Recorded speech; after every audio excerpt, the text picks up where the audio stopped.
Hello everyone, welcome to my channel. In this video, we will focus on Exchange Server 2019 post installation configuration. So let's go to the server, check if we have administrator mailbox. To do that, let's go to permission and select organization management role. This account is already member of organization management. So we already have administrator mailbox on our server. So let's configure the DNS records for our Exchange environment. Let's go to our ADDS and go to DNS. Expand this, go to forward lookup zone and select the domain. As you know, till now we are using the FQDN of the Exchange Server 2013 to route the emails, and we are using the same FQDN on all the Exchange internal and external virtual directories. So let's create a new host record and call it mail. Let's give the IP address of the new Exchange server. Let's create a pointer record as well for this and add host. If you go to properties, this is a mail.ps.local. If any communication goes to mail.ps.local, it will be routed to our new Exchange server. So let's configure this same URL on all our Exchange internal and external URLs. Let's go to ECP, go to servers and go to virtual directories.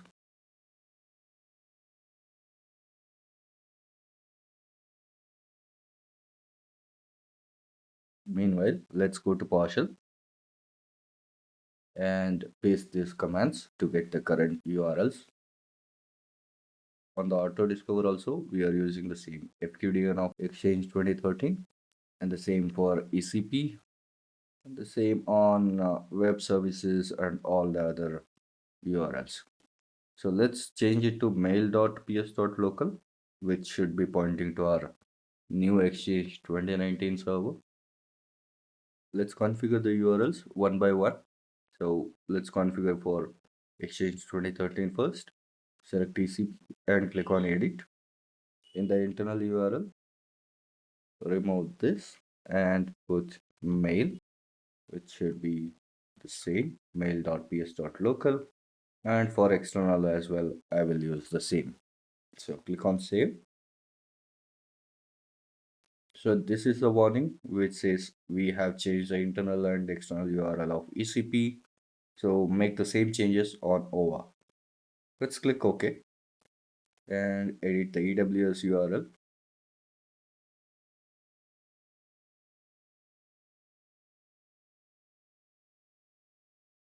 Let's select active sync.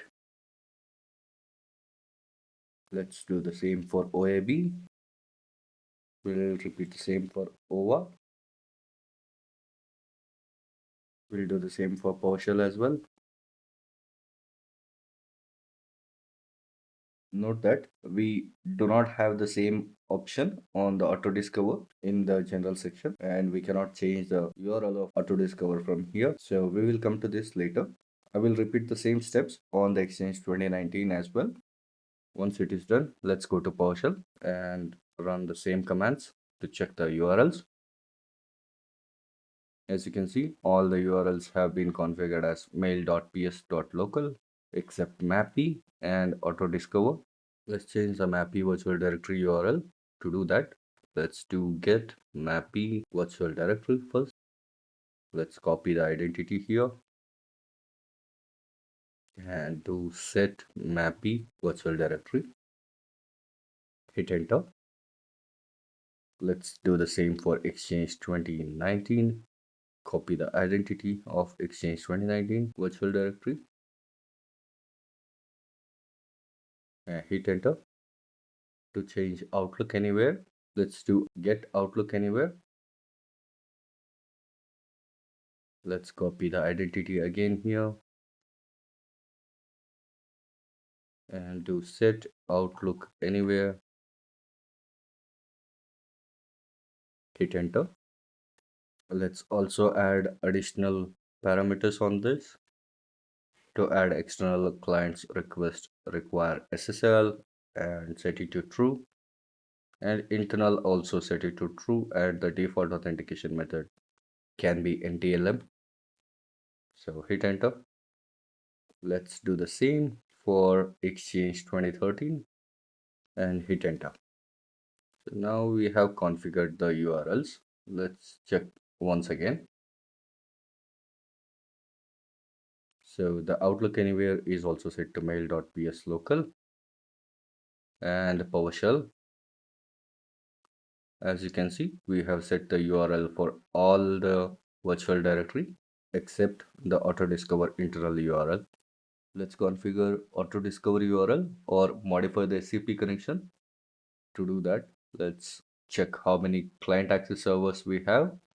As you see, we have two Exchange servers with the mailbox role installed. Let's do get client access server.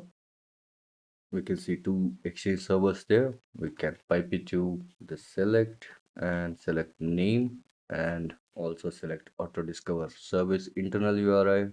As you can see, it is set to HTTPS and the host FQDN, then autodiscover.autodiscover.xml.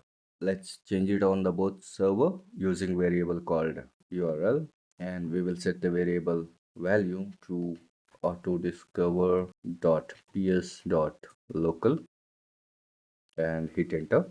We will also do get client access server and set client access server with the autodiscover internal URL, which should be, let's hit enter. We should have changed our autodiscover URL to autodiscover.ps.local and autodiscover/autodiscover.xml on both the server. So let's do the same command to see the URL. As you can see, it is changed to autodiscover.ps.local and then autodiscover and autodiscover.xml. As we have changed the URLs on both the servers, let's do IIS reset.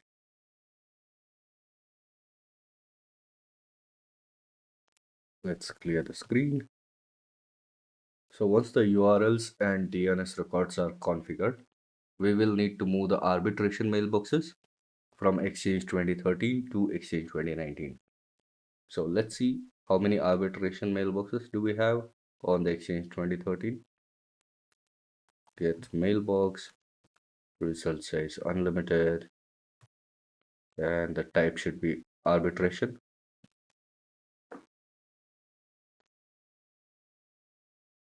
As part of this migration, first we will have to migrate this migration mailbox to our Exchange 2019 server. So let's only get that mailbox using the identity parameter and passing this value with the asterisk should only give one mailbox here. To migrate this mailbox to the new Exchange server, we will need to have Exchange server database. Get mailbox database to get the name, select up arrow and do new more request and put it on the target database, which is this. And the priority we will add it as emergency. So let's hit enter. This error is expected. As you know, we have already moved this migration mailbox from our default database in Exchange 2013 to the newly created databases. Before we proceed further, let's clear the move request by using get more request and remove more requests, and we will also use confirm as false to remove all the existing move requests. So once it is done, let's use the same command and hit enter. As you can see, this has added the migration mailbox on the queue. Let's monitor the queue until this is moved completely using the get more request and get more request statistics. As you can see, this is already completed. So let's use the previous command to get the mailboxes. And this time we need to exclude the migration mailbox. To do that, let's only select the server, which is this.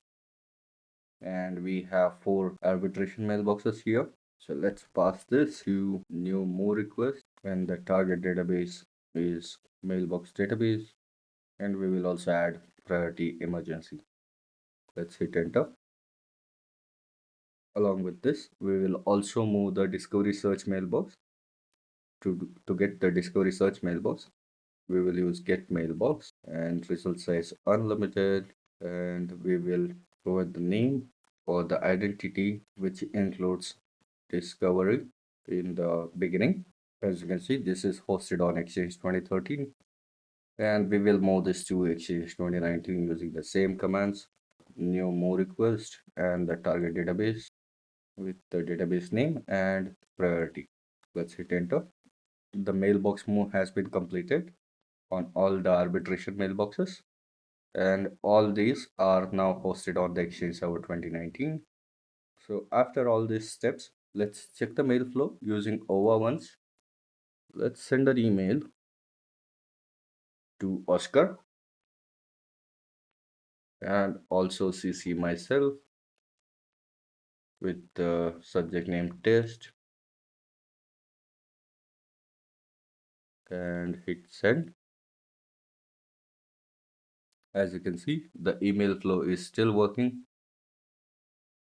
So all we have on Exchange 2013 is our user mailboxes, shared mailboxes, and the public folder mailbox, which we can move using the same commands. And to get mailbox, result says unlimited on the server Exchange 2013. They should give us all the user mailbox and shared mailboxes. So let's also do get mailbox database just to get the database name of the Exchange 2019 and copy this name. Let's use the up arrow and use the same command which we used previously and pipe it to new move request and the target database as the new database on the Exchange 2019. Note that I'm moving all the shared mailbox and user mailboxes because we only have 20 plus mailboxes on our Exchange environment. But on the production environment, we will be having thousands of mailboxes. So this migration or the move will happen in batches. 100 or 200 mailboxes will be moved as a batch during the weekends to avoid the data loss. As we are using it on the test environment, we are fine with it. So let's move it all at once.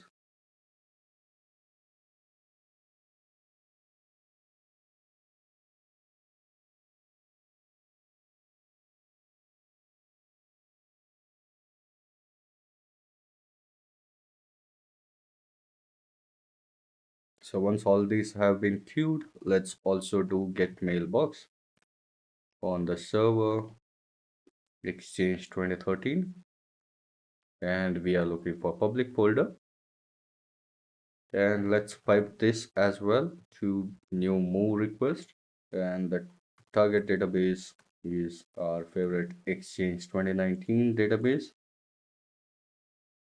So let's clear the screen and see the get more request queue. So let's filter it using where. This will only output the more requests which are in progress or in the queued status. Let's hit enter. Let's fix this and hit enter. As you can see, this is only giving us in progress or queued more requests. So let's also pipe it to get more request to see the percentage of the completion. So let's come back once it is completed. Let's send a test email to all users. This is during migration to Exchange 2019. Let's hit send. The email has been sent from the mailbox. As you can see, this is in the sent items. However, it has not been received on the mailbox.